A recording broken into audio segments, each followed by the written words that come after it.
สวัสดีครับท่านผู้ชมมาชมนกชมไม้กันนะครับ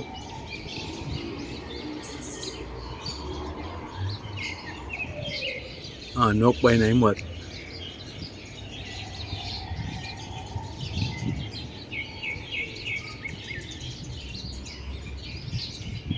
มีต้นมะม่วงครับกำลังออกช่อครับมะม่วงกำลังออกช่อ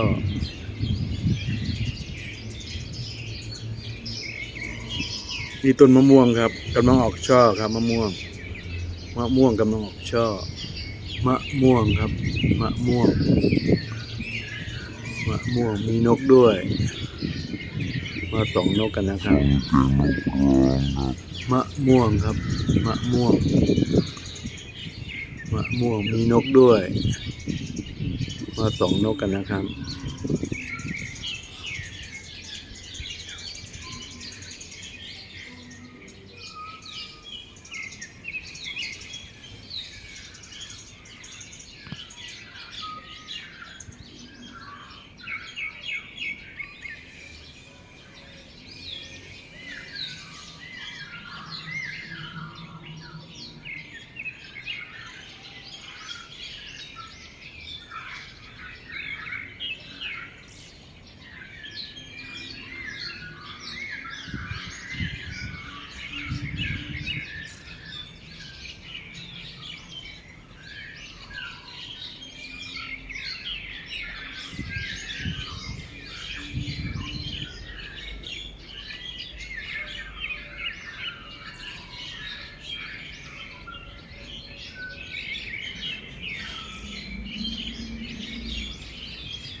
ฟังเสียงนกร้องครับ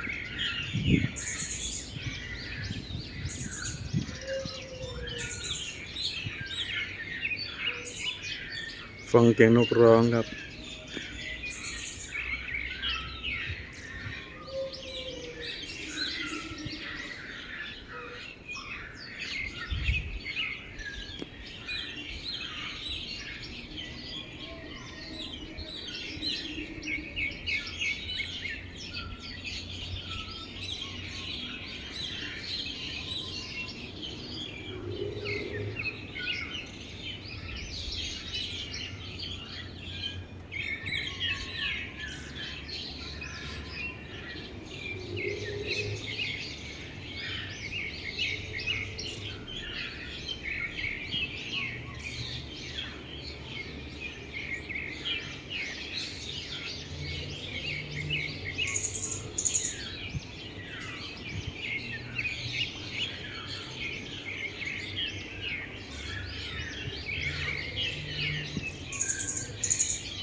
คลิปนี้ขอจบลงแต่เพียงเท่านี้